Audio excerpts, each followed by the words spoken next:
You ever see a piece of tech and just have to know how it works? Like, really, what's going on inside? Well, that's exactly what we're going to do today. We're taking a look inside one of these awesome little machines. All right, so here it is, a solar-powered robot. And yeah, on the surface, it sounds simple, right? It just runs on sunlight. But the real magic, the really cool part, is in the details. How do you go from a sunbeam to, an actual action, a smart move? That's the puzzle we're going to piece together. So to really understand what makes this thing tick, we're going to take it apart. Not with a screwdriver, but piece by piece, system by system. All you need to bring is your curiosity. So, where do we even start? Well, with any machine, you've got to ask the most basic question first. Where's the juice coming from? Where does it get its energy? And that question brings us to the absolute core of what this robot is. Its power doesn't come from a battery or a plug. It makes its own, just by sitting in the sun. It literally turns daylight into the electricity that brings it to life. You see that big panel sitting right on top? That is the key to this whole operation. It's called a photovoltaic panel, but you can just think of it as the robot's own personal power plant. And that word, photovoltaics, actually tells you everything you need to know. Photo, that's from photon, which is just a particle of light, and voltaic, well, that's all about voltage or electricity. So the word literally means light electricity. Pretty cool, right? The science is right there in the name. So how does it work? It's actually super elegant. Sunlight, which is made of those photons, hits the solar cells. This gets the electrons inside all excited, and they start moving around like crazy. And guess what moving electrons are? That's an electrical current. That current then gets channeled through wires to power up the whole shebang. Okay, so now we have power. The robot's tank is full. It's got all this energy ready to go. But just having energy isn't enough, right? You have to know what to do with it. And that brings us to the next super important part. Let's talk about the robot's brain, the electronic command center that actually makes this thing smart. See that green board with all the little chips and lines on it?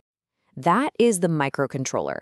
And if the solar panel is the power plant, then this little board, this is mission control. It's the boss. It takes in all the info and calls all the shots. And a brain like this really has two parts, right? You've got the hardware, that's the physical stuff you can actually touch, like the board and the wires.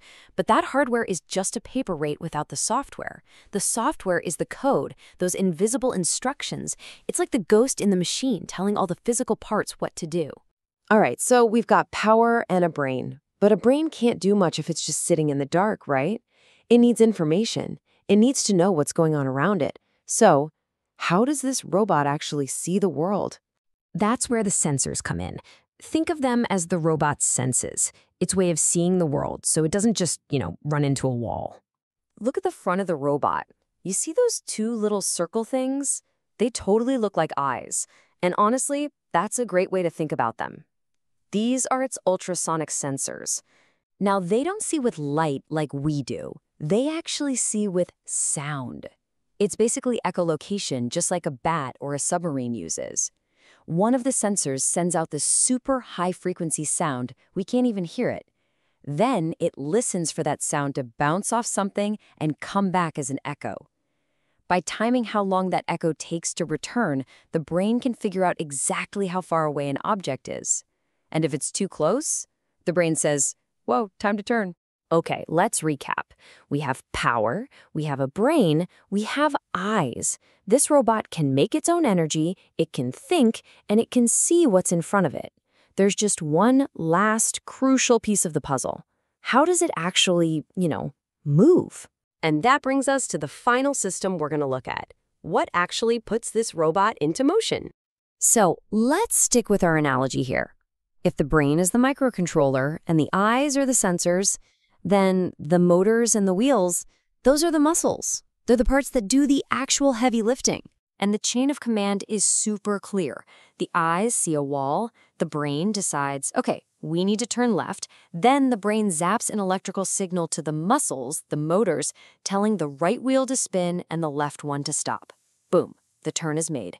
It's that final link that connects a thought to a physical action. So we've looked at all the individual parts. The power, the brain, the senses, the muscles. Now let's put it all back together and see how it works as a single smart system. Here's the whole anatomy in one shot. The solar panel is like digestion, providing energy. The microcontroller is the brain. The sensors are the eyes and ears, and the motors are the muscles. But the key thing here is that none of these parts can do anything on their own. The brain is dead without power. The muscles are useless without commands from the brain. And the brain is blind without information from the sensors. They all need each other. And you know, that's really the magic of robotics, isn't it? It's not about one single super advanced part. It's about how all these simpler parts work together perfectly. It's this beautiful, constant loop. The sun provides power, the sensors see the world, the brain makes a choice, and the muscles make it happen, over and over and over again. When you really break it down, it's kind of amazing, right? This complex, autonomous machine is built on just a few core ideas. It makes you think, if this little robot can do all this with just these basic parts, what happens when we make them better? Where does this all go from here? What's next?